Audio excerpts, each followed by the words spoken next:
and welcome to this very first edition of Cool Schools. I'm your host, Erin Jenkins, and today we are joined by a very special guest. We are with Dr. Steve Lassiter. He is the superintendent from Pitt County Schools. Thank you so much for being here with us today. Thank you for having me. I'm excited to be here. Awesome. This is our first edition, so we're kind of learning together, but we're really excited to kind of learn a little bit more about Pitt County Schools and how things have been going so far for you guys.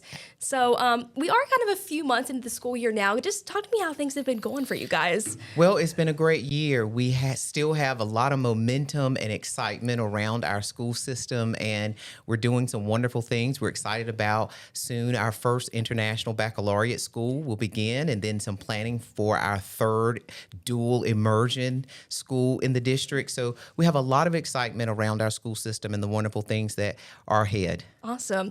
And so I wanted to touch a little bit. We got the new data from the NC Department of Public Instruction, I guess back in September. You guys made some pretty good strides in that. Can you talk about that a little bit? Well, we made some really good growth in our school district as well as our proficiency. So we're extremely proud that we were able to reduce our low performing schools from 10 to 7, which is a lot of work. Mm-hmm. And that work can be credited to, number one, our teachers. We have great teachers in our school system that care about our students and are offering high quality instruction in our classrooms every day. And second to that, of course, is our principals. We've got great people leading our schools. And if you've got those two combinations, then you have nowhere else to go but up. And so we're proud of that academic growth and that academic movement. In the majority of our categories, we were above the state average in our achievement. And so we're very proud of that. And we want to make sure that we continue to not rest on our laurels, but to continue to do the great work that we're doing in our district. And what does this data look at for people who kind of aren't familiar with it? Well, it looks at, in K-8, our reading scores, math, and our science scores, and our high school similar, our biology, English, looking at all of the pieces of student achievement coming together, whether it's proficiency as well as student growth, showing how much they were able to grow in an academic year. On average, we want that 1 year worth of academic growth. And so we were shooting for that. And the majority of our schools exceeded or met the growth standard for the state of North Carolina. So we're proud of that. That's awesome. Very cool. How do you guys kind of keep that success going? I know you mentioned the teachers and the principals aspect, but how does that continue? Well, we have a great district team. The district team, sort of identifies the standards from the state of North Carolina, but then they also provide supports to our schools, whether it's to our principals, whether it's to our teachers that are in the classroom. We go around and we say, what is it that you need? Sometimes it's not just academic needs that our students have. Sometimes it's that emotional, that social learning that, they have those needs that need to be tended to. So it's the wraparound supports that make sure that our students have what they need in order to get those academic gains and to come to school excited about learning and ready to thrive. Well, I know that's what you want, is for students to be excited. Yes, awesome. Absolutely. And kind of, you mentioned that there are still a few schools in that lower performing status. Maybe what would you say to parents or anyone who's kind of looking at those lower performing schools and how you kind of get them up to speed as well? Yeah, well, with low performing schools, we have to remember that the state has a formula. And, if we adjusted that formula to be 50-50, right now it's 80% proficiency and 20% growth. If we were to adjust that formula, we probably, let's say adjust it to 50%, 50-50, we probably wouldn't have any low performing schools, right? Yeah. So it's looking at numbers. But I would say to parents, go to the schools and look at what's happening for yourself. You can't isolate a school's identity to one thing. And the data is one aspect of a school. So we have tours that we offer. So we want people to come out and go into the schools and visit. Yeah, that's awesome. I feel like parent engagement is really important. That's right. Absolutely. Very good. And kind of maybe going off that a little bit, obviously there's, great things happening at Pitt County schools, but probably some challenges as well. What would you say are kind of some of the most challenges that you see facing the school system? Well, our main challenge right now is space. Okay. Pitt County itself is growing. As I've shared before, that we are one of 6 of the fastest growing school districts across the state of North Carolina. And so what makes me very happy is that when people move here or when families move here, they are choosing our public schools. That is fantastic. However, we have some capacity issues across a few schools. As I've shared, D.H. Conley, 140% overcapacity. We have to address that. And so we're working with our county commissioners to ensure that we have the funding, to make sure that we are addressing those needs, those facility needs across our district for our schools. So that's one of our main challenges that we're facing right now. For sure. And how do you continue to encourage people to invest in public schools? Well, again, we show them what we're doing. Come out and see what we're doing. Compare us to other educational institutions, that may not be public, and see the work that we're doing, as well as, being able to provide support for us, giving us feedback. What are things that we can do better as a school system to make you say, Pitt County Schools is my first choice? Yeah, awesome.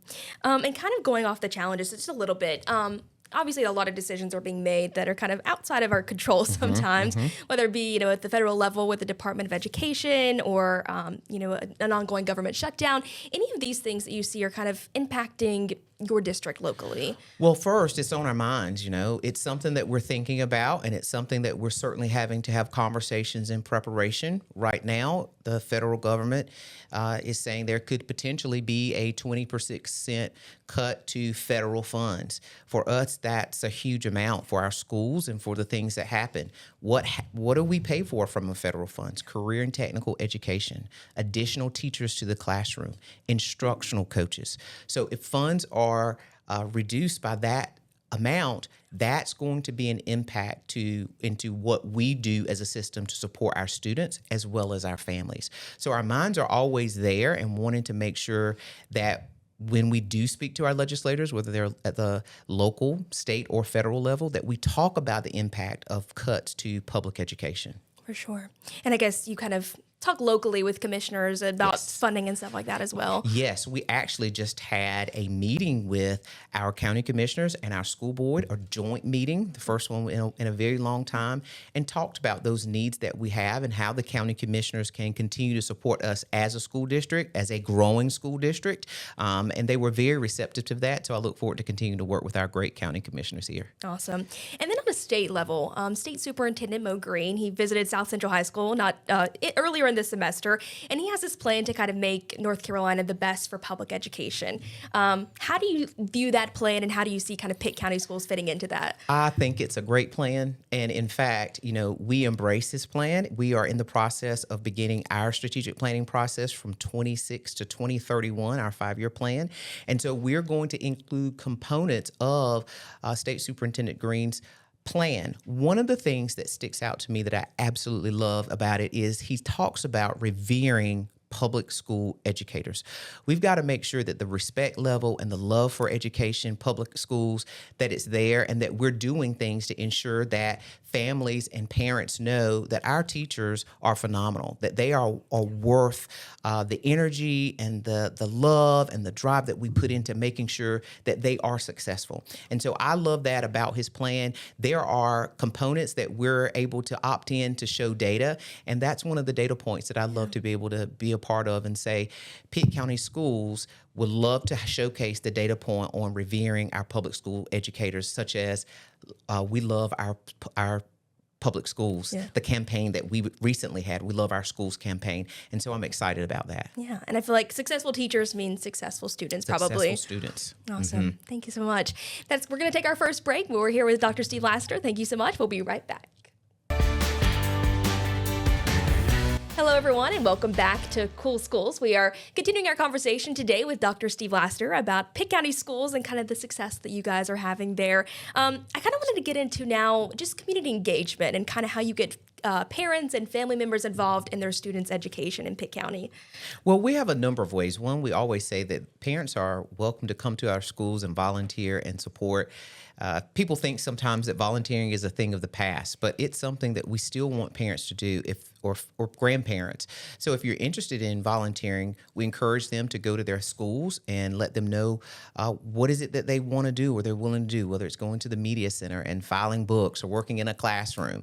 That's a way that we encourage family engagement. We also have engagement sessions throughout the community with our Parents for Public Schools partner. They offer sessions in terms of public Public Schools 101, what happens in our public schools, how can parents get engaged, as well as offer school tours, being able to tour the school system and kind of see what we're doing every day. And how do you feel like that engagement just kind of means student success for the students in school? Absolutely. It means a lot when you're able to go in and maybe even your own child sees you investing in the public school system or being able to be a part of your community. The school is your community that you're able to sort of invest in. And so it means a tremendous deal in the advancement of that school because you're also able to see what's happening. What are the supports that that school may need, or what is it that a teacher may need? And so you're able to just see the things that are happening in that school firsthand.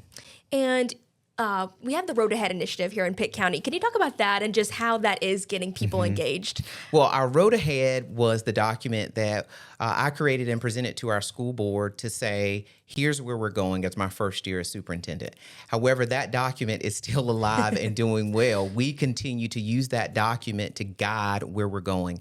You know, for example, in that document, it says that we're going to make sure that we're providing opportunities for our students post-graduation to ensure that they are successful. So we're monitoring those goals. We're looking at those goals to make sure that we're doing everything possible to make sure that our students are successful upon graduation when they leave us. We also have a goal in there that says working jointly with our school board and our county commissioners to make sure that we are addressing facility needs, that we're making sure that we're looking at classified compensation. And I'm very proud and thankful to say that our commissioners gave the schools $3.6 million to ensure that we were able to increase our classified personnel salaries. Awesome. That's what's in that Road Ahead document, and I'm grateful that we're continuing to make sure it's the compass for our school district. Yeah. And we've talked about success. How do you view success for a student? Well, I think success is when a student is able to see the work that they're able to do and create, and they be proud of it. To me, that's success. A lot of times that may be in a test score, but sometimes it's in a complex task that they thought that they probably would not be able to do or they couldn't figure it out. And as a teacher, I won't say former teacher, I'm always a teacher, but as a teacher, that light bulb moment when that student says, I understand, or I figured that out, that's success. When a student is able to say, when I graduate, I aspire to become this. They know what they want post-graduation. That's success. It sounds like you guys are providing those opportunities for them in Pitt County schools. Awesome. We're going to take another break, but we'll be right back with Cool Schools coming up next. Welcome back to Cool Schools, where we are still talking with Dr. Steve Lassiter from Pitt County Schools. A lot of things happening in the classrooms, obviously. Could you talk a little bit about just technological advancements, even in just the last few years, things like artificial intelligence, all of that good stuff? Well, we began a conversation about artificial intelligence a few years ago when, our Chat GPT and those types of tools started to come out, generative AI as we call it. And so we began to say, hey, what do we need to do? Well, the first thing we said was to embrace it, that we would not oppose it, that we'd embrace it because it's here. And that's the main thing that we also shared with our school board, that we wanted to make sure that students were able to use it as well as teachers, but to use it responsibly. So we have an AI plan that we've created as a district. We began some training last year and this year for our teachers. We call them AI champions. So each school has a designated AI champion that came this past summer and was trained on AI generative tools for classroom teachers to be able to use in creating lesson plans or to generate projects for their classroom. So we're embracing it, and we don't quite yet have a policy. That's in the process of the plan that we have, that we will have a policy. But right now we are just using it to provide professional development to our teachers. Yeah. What does technology use? I'm just really curious. Look like for students in the classroom? I know we're kind of in that digital age right now. Are you guys kind of encouraging that for students? Right. We are, but we're also trying to have a really good balance, that it's not that they're always on a computer. Sure. And most of the time they have a Chromebook that they're using, and they may be in a tool we use, a learning management system called Canvas. And so they're in Canvas, maybe working on an assignment that the teacher maybe has given them as the independent practice, but also we push away those Chromebooks and the teacher comes back and is able to engage the class in meaningful learning together versus just using a lot of technology. So we're very aware that the technology is there for our students to use, and we want it to be accessible. We want them to be able to use it, but we also want to have that balance where students are able to communicate with each other. I feel like that's so important, especially in today's world. That's right. Let's talk a little bit about the leadership inside our schools. Earlier in the fall, we announced the assistant and a principal of the year and the principal of the year for Pitt County schools. Could you talk about those two leaders and kind of why they're so important for our school system? Well, we are absolutely thrilled for their selection because Dr. Mike Casey and Miss Amanda Rochester, they're just outstanding leaders, as indicated by the committee and their peers. And it's a very humbling experience when your peers can say, we want you to represent us. And so they're fine representatives for the school leaders in our district and Pitt County. I will say that school leadership, as the research says, is second to students being successful, second to the teacher of being successful. They are the main folks in that school who set the conditions for learning. And we're always wanting to make sure that we're putting high quality, outstanding leadership in our schools, not just for our students, but also for our teachers. Teachers need great leaders to ensure that they're able to do their jobs and to do their jobs well. And we can find no better representatives than the two individuals who were recognized as our principal and assistant principal of the year. And then below them, as you mentioned, the teachers. Why are Pitt County teachers so special? As an educator yourself, kind of what stands out to you about your educators? Well, they go the extra mile for our students. I think of teachers all the time, and they're always doing something that may not be written in their job description for a student. They may not be doing something that's written in their job description for even a parent that may have a need. I know many teachers who sit down with students after school and provide support. Those are things that they don't necessarily have to do, but they do them because they care. There's a level of care that we have. And I think also that we just have a great community. Our community here in Pitt County loves their schools. They love their teachers. They love their school administrators. And so with that care and concern, teachers have no other choice but to say, you know what, I'm dedicated and I will go that extra mile. Yeah. And I feel like we need to show support for our teachers as well. I feel like it's during a time right now where they kind of need that support. It's a hard job, and we need to support them 100%. And they are teaching our future, That's so right. An important job. All right, awesome. We're going to take one more break, but we'll be back with Cool Schools right after this. Stay with us. Hello, everyone, and welcome back to our very first edition of Cool Schools. I'm Erin Jenkins, and we are again joined by Dr. Steve Lassiter with Pitt County Schools. I just kind of want to wrap up today by talking about big goals for Pitt County Schools. I know you guys have a lot going on, but kind of anything you'd like to touch on. Well, I think it goes back to the road ahead and that we talk about innovative programming. So the first thing I'll share is something I may have mentioned earlier is our first international baccalaureate school. That's important to us in our district so that our students have access to things that will prepare them for college. And I believe that our international baccalaureate program will be one of those tools to be able to do that. We're excited to be in the process of selecting the high school where it will be placed so that parents have more options. There's advanced placement courses. There are your college and career courses that are at the community college. So we're excited about now that option of international baccalaureate. The other thing that we're very excited about is the expansion of our dual language, dual immersion schools, which is a big goal. Yeah. We have three in the district right now. And so we're looking forward to expanding our dual language schools. So we're in the process of selecting that fourth location that will be in a place where now every parent will be able to access a dual language program, whether it's Pactolus, whether it's Belvoir, or it's Elmhurst, and now in that fourth location that will be announced very soon. So we're excited about that. Yeah. The main thing that I'm most excited about is the potential of having our first year-round school. That's a big goal. Yeah. And so teachers are excited about it. Parents are excited about it. So we're ready to implement that because we need it here in the county to offer parents more choice and opportunities for their children. Will that be a new school or kind of implemented into one of our current schools? It will be implemented into one of our current schools that we have. And so we're in the process of designing that and what it will look like and hoping for a launch in a couple of years. But we're in the process of planning that. Yeah, that's exciting. A lot on the horizon. Yes. Well, I just want to talk to you too also. You're a little over a year into your role as superintendent. How's that been going so far? Kind of what's your favorite part in this new role? Well, I've had a fun time. It's very different in Yeah. terms of from being an assistant superintendent or deputy superintendent, but it's very fun. It's the thing that I love is when I have the opportunity to go into a school and to see the children, whether it's a kindergartner who is trying to tell me a story about their parents or something funny that happened or what they had for dinner the night before, or all the way to seniors showing me what they're utilizing in their coursework. I was just recently in a welding classroom, seeing students work with their hands and create things. That's what we want for our students, to be able to envision and imagine things and be able to make them come to fruition. And so those are the things that I really enjoy as superintendent, is being able to be in the classrooms and schools to see the children. How often do you get to kind of hop into a classroom? Well, most of the time I try to schedule at least twice a week or 3 Nice. times a week That's that I'm awesome. in a school. Sometimes I'll make it to one and I'll have to get to a meeting. But for the most part, I try to make sure that I'm at least scheduled out and cycle through the schools 3 times a year, which is a lot. 38 schools 3 times a year. But it's well worth it, and it's why I'm here, to make sure the children are successful. You're a busy guy. Absolutely. And an educator at heart, like we've talked about. Absolutely. That's First. awesome.